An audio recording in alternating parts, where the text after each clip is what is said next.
कारगिल से दिल्ली तक हिमालय क्षेत्र में जलवायु संकट व लद्दाख की समस्याओं व जनजातीय संस्कृति के संवर्धन को लेकर 1 सितंबर से लद्दाख के सुप्रसिद्ध पर्यावरणविद सोनम वांगचुक के नेतृत्व में लगभग 100 सदस्यों का एक दल पैदल यात्रा करते हुए व कठिन दर्रों को पार करते हुए लाहौल, मनाली व कुल्लू सड़क मार्ग से मंडी पहुंचा।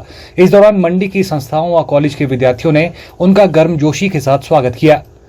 पर्यावरणविद सोनम वांगचुक पत्रकारों से भी रूबरू हुए। पत्रकार वार्ता के दौरान सोनम वांगचुक ने कहा कि उनकी इस यात्रा की शुरुआत लद्दाख से 1 सितंबर को हुई थी। ये पदयात्रा 1 महीने की है और 2 अक्टूबर को वे दिल्ली पहुंचेंगे। उन्होंने कहा कि उनकी इस पदयात्रा का उद्देश्य पूरे हिमालय क्षेत्र को पर्यावरण और सांस्कृतिक दृष्टि से संरक्षित रखना है। इसके प्रति लोगों को जागरूक करना है, क्योंकि यहाँ का पर्यावरण बहुत ही नाजुक है। जो जब बिगड़ता है तो उससे हमारा ही नुकसान होता है। यहाँ के जनजातीय लोग, जिन्होंने यहाँ के पर्यावरण, वन और नदियों को हजारों सालों से महफूज रखा है, उन्होंने कहा कि हिमालय क्षेत्र को दोहन की वस्तु न समझकर इसका शोषण न किया जाए, बल्कि विकास की दृष्टि से यदि आवश्यक हो तो स्थानीय लोगों की सहमति से इसका कम से कम दोहन हो। उन्होंने कहा कि लद्दाख में क्या हो रहा है उस पर लद्दाख के लोगों का कोई नियंत्रण नहीं है। कोई ऐसा विधायक नहीं है जो उनकी आवाज आगे ले जा सके, क्योंकि लद्दाख में अभी लोकतंत्र बहाल नहीं हुआ है।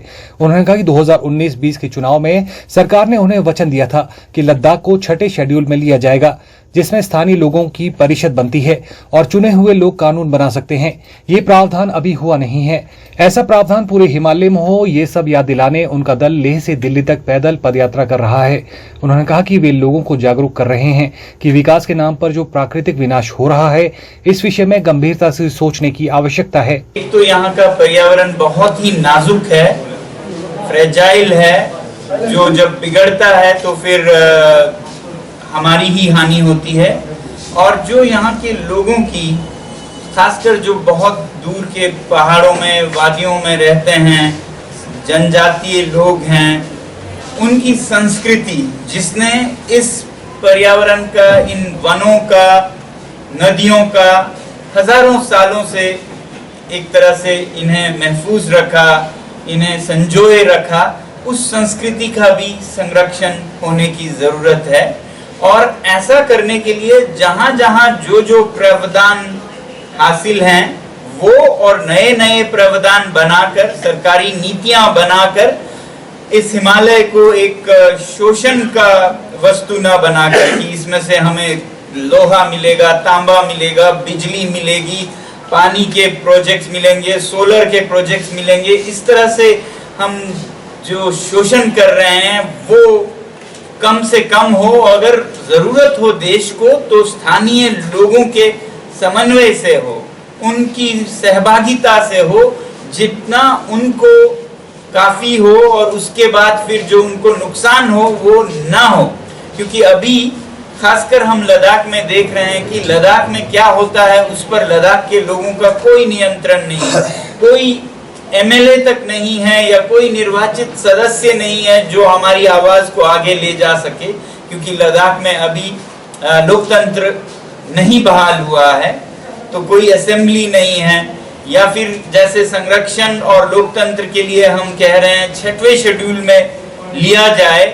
सिर्फ हम कह ही नहीं रहे हैं, सरकार ने हमें पूर्ण आश्वासन बल्कि वचन दिया 2019-20 के चुनाव में कि वो लद्दाख को 6वें शेड्यूल में लेंगे। तो 6वें शेड्यूल में भी जनजातीय लोगों की परिषद बनती है, छोटी असेंबलीज, जिसमें चुने हुए लोग, स्थानीय लोग कानून बना सकते हैं।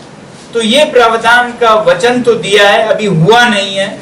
ऐसे ही प्रावधान पूरे हिमालय में हो, हम ये सब याद दिलाने के लिए लेह से दिल्ली तक पैदल मार्च कर रहे हैं और रास्ते में देख रहे हैं और समझ रहे हैं और समझा भी रहे हैं लोगों को कि ये प्राकृतिक विनाश जो विकास के नाम पर हो रहा है, इस पर दोबारा सोचने की जरूरत है। इस पर यहाँ के लोगों की हालत क्या है ये भी देखने की जरूरत है, ना कि सिर्फ बड़े बड़े कुछ शहरों के लोगों की ऐश और आराम और अय्याशी के लिए साधन जुटाने का एक स्रोत मान लिया जाए हिमालय को।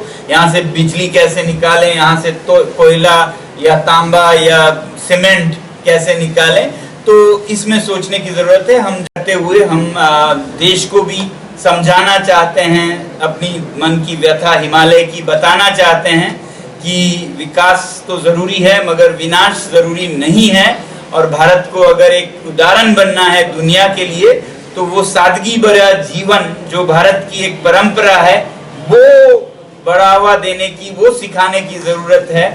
जैसा मोदी जी ने भी एक मिशन लाइफ, एक आंदोलन, एक आह्वान दिया जिसमें कि लोगों से सादा जीवन जीने को कहते हैं, तो ये सब पे भी काम होना चाहिए मिशन लाइफ अनुसार लोगों के जीवन बदलने की, ना कि सिर्फ पहाड़ों को तोड़ने की।